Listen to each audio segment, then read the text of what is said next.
10월 7일 월요일입니다. 어제 주일은 잘 보내셨지요? 주신 말씀을 기억하고 한 주간도 세상 가운데서 온전한 믿음의 삶을 살아가시기를 축복합니다. 오늘 함께 묵상할 말씀은요, 호세아 5장 1절에서 15절입니다. 제사장들아 이를 들으라. 이스라엘 족속들아 깨달으라. 왕족들아 귀를 기울이라. 너희에게 심판이 있나니 너희가 미스바에 대하여 올무가 되며 다볼 위에 친 그물이 됨이라. 패역자가 살육죄에 깊이 빠졌음에 내가 그들을 다 벌하노라. 에브라임은 내가 알고 이스라엘은 내게 숨기지 못하나니 에브라임아 이제 내가 음행하였고 이스라엘이 더러워졌느니라. 그들의 행위가 그들로 자기 하나님에게 돌아가지 못하게 하나니 이는 음란한 마음이 그 속에 있어 여호와를 알지 못하는 까닭이라. 이스라엘의 교만이 그 얼굴에 드러나나니 그 죄악으로 말미암아 이스라엘과 에브라임이 넘어지고 유다도 그들과 함께 넘어지리라. 그들이 양떼와 소떼를 끌고 여호와를 찾으러 갈지라도 만나지 못할 것은 이미 그들에게서 떠나셨음이라. 그들이 여호와께 정조를 지키지 아니하고 사생아를 낳았으니 그러므로 새 달이 그들과 그 기업을 함께 삼키리로다. 너희가 기브아에서 불나팔을 불며 라마에서 나팔을 불며 베다엔에서 외치기를 베냐민아 내 뒤를 쫓는다 할지어다. 보라는 날에 에브라임이 황폐할 것이라. 내가 이스라엘 지파 중에서 반드시 있을 일을 보였노라. 유다 지도자들은 경계표를 옮기는 자 같으니 내가 나의 진노를 그들에게 물같이 부으리라. 에브라임은 사람의 명령 뒤따르기를 좋아하므로 학대를 받고 재판의 압제를 받는도다. 그러므로 내가 에브라임에게는 좀 같으며 유다 족속에게는 썩이는 것 같도다. 에브라임이 자기의 병을 깨달으며 유다가 자기의 상처를 깨달았고 에브라임은 아수르로 가서 야렙 왕에게 사람을 보내었으나 그가 능히 너희를 고치지 못하겠고 너희 상처를 낫게 하지 못하리라. 내가 에브라임에게는 사자 같고 유다 족속에게는 젊은 사자 같으니 바로 내가 움켜갈지라. 내가 탈취하여 갈지라도 건져낼 자가 없으리라. 그들이 그 죄를 뉘우치고 내 얼굴을 구하기까지 내가 내 곳으로 돌아가리라. 그들이 고난받을 때에 나를 간절히 구하리라. 아멘. 우리는 고난이 찾아오면 어쩔 줄 몰라 당황하며 그 문제들을 해결하는 데 급급합니다. 하지만 우리가 고난 중에서 하나님의 뜻을 깨닫는다면 어려운 시련도 우리에게 커다란 유익이 될 수 있습니다. 그렇다면 우리는 고난 속에서 무엇을 깨달아야 할까요? 첫 번째는 죄의 심각성을 깨달아야 합니다. 우리는 대개 스스로 범하는 수많은 죄를 제대로 인식하지 못합니다. 현실의 여러 문제를 해결하느라 정작 중요한 우리 자신을 성찰하지 못하거나 죄를 인지하면서도 심각하게 여기지 않기 때문입니다.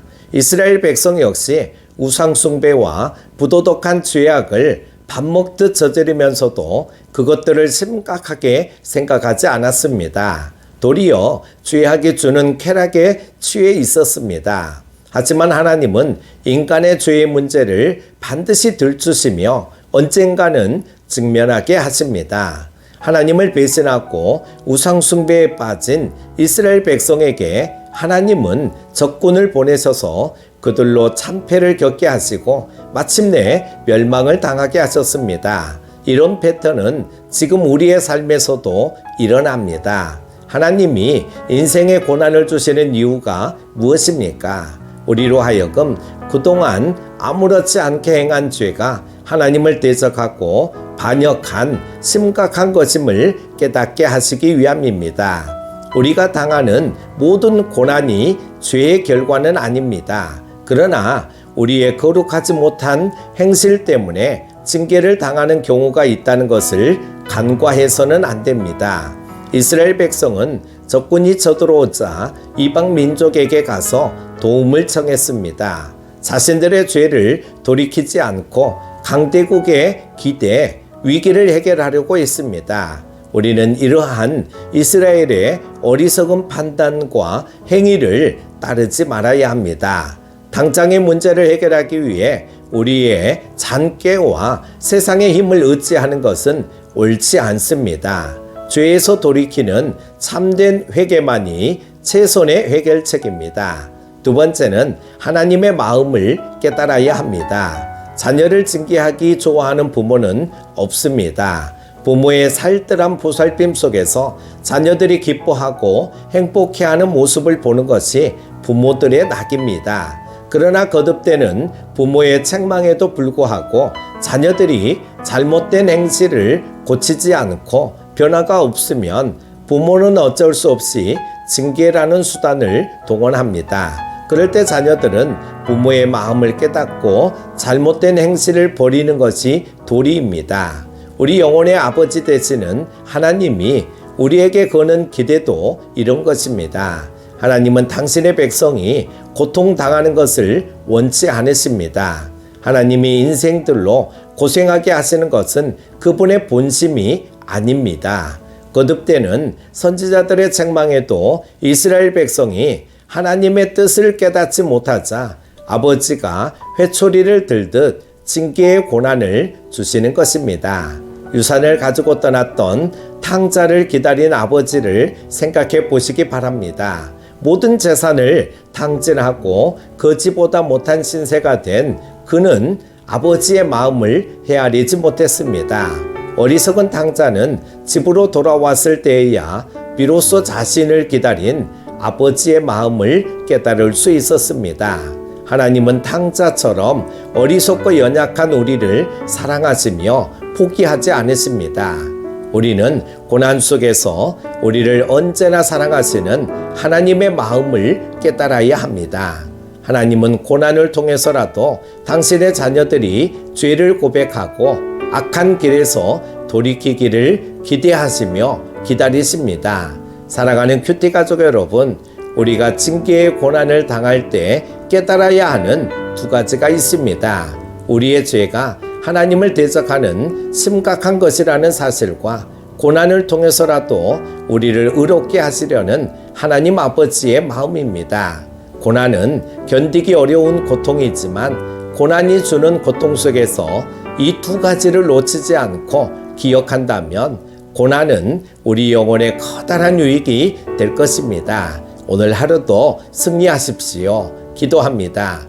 우리를 사랑하여 주시는 하나님 아버지, 어제 주일도 은혜 가운데서 잘 보내게 하시고 새로운 한 날을 허락하여 주심에 감사드립니다.